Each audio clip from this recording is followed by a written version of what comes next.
अगर हम बात करें भारतीय शेयर बाजार की, तो भारतीय शेयर बाजार अब जून के महीने में कैसा हो सकता है, तो यहाँ पर हम बिल्कुल डिस्कस करने वाले हैं कि मई का महीना कैसा था और जून के महीने में किस तरीके का ट्रेंड हो सकता है। तो इस वीडियो में अंत तक बनिए, यहाँ हम पूरा टेक्निकल एनालिसिस, पूरे लेवल्स और फंडामेंटल के बारे में डिस्कस करेंगे और आपको ये बताने की कोशिश करेंगे कि जून के महीने में मार्केट का ट्रेंड कैसा हो सकता है। यहाँ अगर हम कंपेयर करें तो अप्रैल के महीने में निफ्टी करीबन 7.46% ग्रो करी थी, जबकि मई के महीने में निफ्टी में करीबन 1.87% की गिरावट देखने को मिली और निफ्टी करीबन 23,547 के लेवल पे क्लोज होती हुई नजर आई है। वहीं अगर हम बात करें बैंक निफ्टी की, तो बैंक निफ्टी में करीबन 1.25% की गिरावट रही और बैंक निफ्टी करीबन 54,239 के लेवल पे क्लोज होती हुई नजर आई। वहीं अगर हम बात करें सेंसेक्स में, तो सेंसेक्स में करीबन 2.5% से ज्यादा की गिरावट रही और सेंसेक्स करीबन 74,775 के लेवल पे क्लोज होता हुआ नजर आया।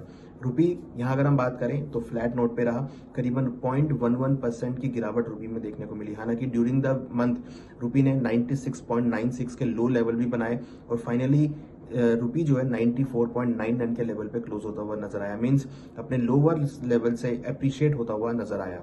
वहीं अगर हम बात करें मिड कैप की, तो मिड कैप के अंदर एक अच्छी शानदार बढ़त देखने को मिली। मिड कैप इंडेक्स करीबन 4.69% की तेजी के साथ ट्रेड होता हुआ नजर आया।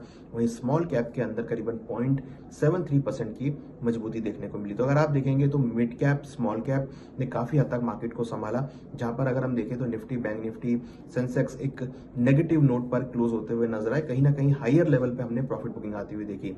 वहीं अगर हम सेक्टोरल वाइज जाएं तो यहां पर हमने देखा कि आईटी और फाइनेंशियल सेक्टर में थोड़ी गिरावट देखने को मिली। जो फाइनेंशियल सेक्टर है वो करीबन 1.2% के आसपास गिरता हुआ नजर आया। आईटी सेक्टर जो है वो करीबन 0.09% की गिरावट के साथ ट्रेड होते हुए नजर आए। हालांकि यहाँ पे हैवी वेट स्टॉक की बात करें तो रिलायंस करीबन 7.7% की गिरावट के साथ यहाँ पर ट्रेड होता हुआ नजर आया। तो अगर हम देखें तो मई का महीना रिलायंस के लिए नेगेटिव रहा, जहां पर 7.7% की गिरावट रही। वहीं अगर आप देखेंगे तो अदानी एंटरप्राइज करीबन 22% उछल गया है। तो जहां रिलायंस में करीबन 7% ज्यादा गिरावट देखने को मिली, वहीं अदानी में करीबन 22% की बढ़त देखने को मिली।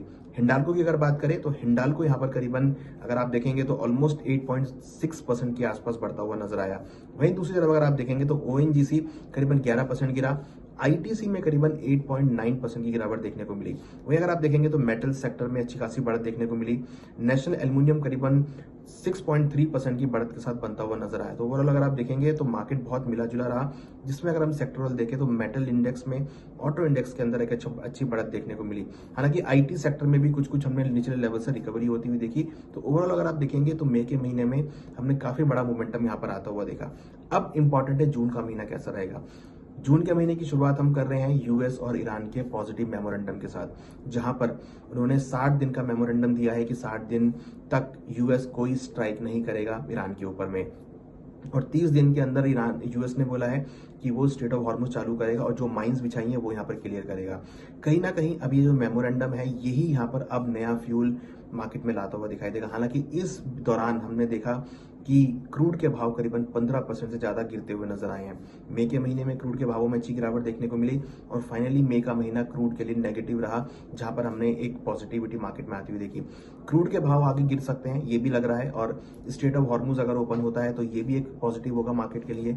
यूएस ईरान के बीच जो मेमोरेंडम साइन हुआ है ये भी मार्केट के लिए पॉजिटिव होगा। तो हम जून के महीने में बेसिकली एक पॉजिटिव एटीट्यूड के साथ जाते हुए दिख रहे हैं, क्योंकि यहाँ पर ट्रम्प साहब ने जो अनाउंस किया है वो यहाँ पर पॉजिटिव है। हालांकि उन पर विश्वास कर पाना एक बहुत बड़ा क्वेश्चन है, कहीं ऐसा ना हो कि मेमोरेंडम साइन होने के बाद वो दोबारा अटैक कर दें। तो इस चीज को यहाँ पे खास तौर पर नजर रखनी पड़ेगी।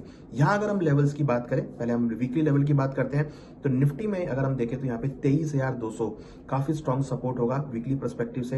हायर साइड में 23,800 एक रेजिस्टेंस लेवल होगा। अगर हम मंथली की बात करें तो मंथली में 22,800 एक स्ट्रॉन्ग सपोर्ट होगा, और ऊपर में अगर हम निफ्टी के मंथली लेवल की बात करें तो 24,200 एक रेजिस्टेंस लेवल होगा। तो लगता है कि मार्केट इस रेंज के बीच ट्रेड हो सकता है। और वहीं अगर हम सेंसेक्स की बात करें तो सेंसेक्स में इंपॉर्टेंट सपोर्ट अगर हम बात करें तो 73,000 वीकली परस्पेक्टिव से होगा। हायर साइड में 76,000 होगा रेजिस्टेंस लेवल।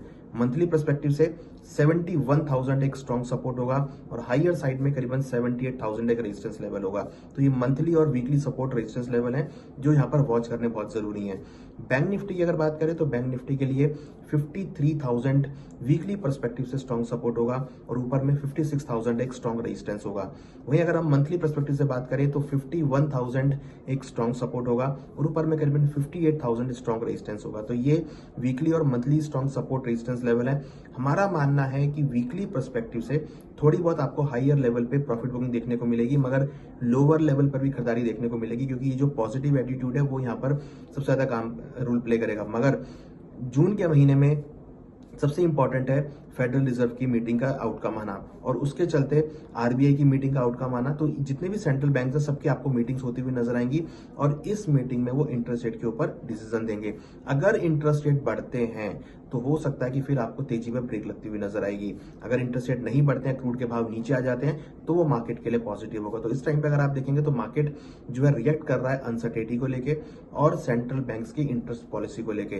तो इंटरेस्ट पॉलिसी को यहाँ पे सबसे ज्यादा इंपॉर्टेंट है। अगर इंटरेस्ट पॉलिसी में यहाँ पर इंटरेस्ट बढ़ते हैं तो फिर वो थोड़ा सा मार्केट के लिए नेगेटिव हो सकता है। तो यहाँ पर अब नजर रखनी है कि आरबीआई किस तरीके से अपना डिसीजन देता है, फेडरल रिजर्व किस तरीके से डिसीजन देता है और किस तरीके से डॉलर इंडेक्स यहाँ पर बिहेव करता है। हालांकि अगर आप रिसेंटली डेटा की बात करेंगे तो यूएस के अंदर इन्फ्लेशन बढ़कर आया है, यूएस के अंदर अनएम्प्लॉयमेंट रेट बढ़कर आए हैं, जो कहीं ना कहीं यूएस के लिए बहुत चिंता की बात है। तो ऐसे में हो सकता है कि आगे चलकर इन्फ्लेशन का खतरा मंडराता हुआ नजर आए और सेंट्रल बैंक्स इंटरेस्ट रेट बढ़ा सकते हैं। अगर आप फेड मीटर की बात करेंगे तो ऑलमोस्ट 70% के आसपास फेड मीटर ये शो कर रहा है कि आगे इंटरेस्ट रेट बढ़ सकते हैं। तो इंटरेस्ट रेट के ऊपर डिसीजन आता हुआ दिखाई देगा।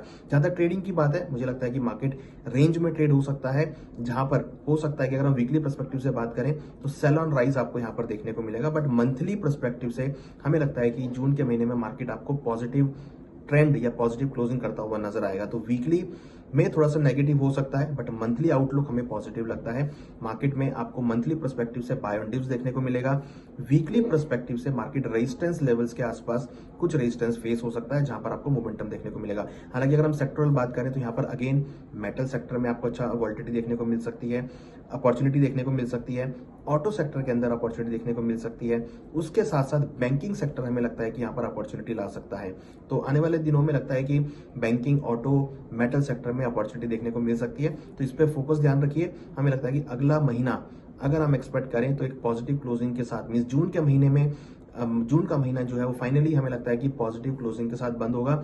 अगर ये मेमोरेंडम साइन हो जाता है फाइनली, तो वो मार्केट्स के लिए पॉजिटिव मूड ला सकता है।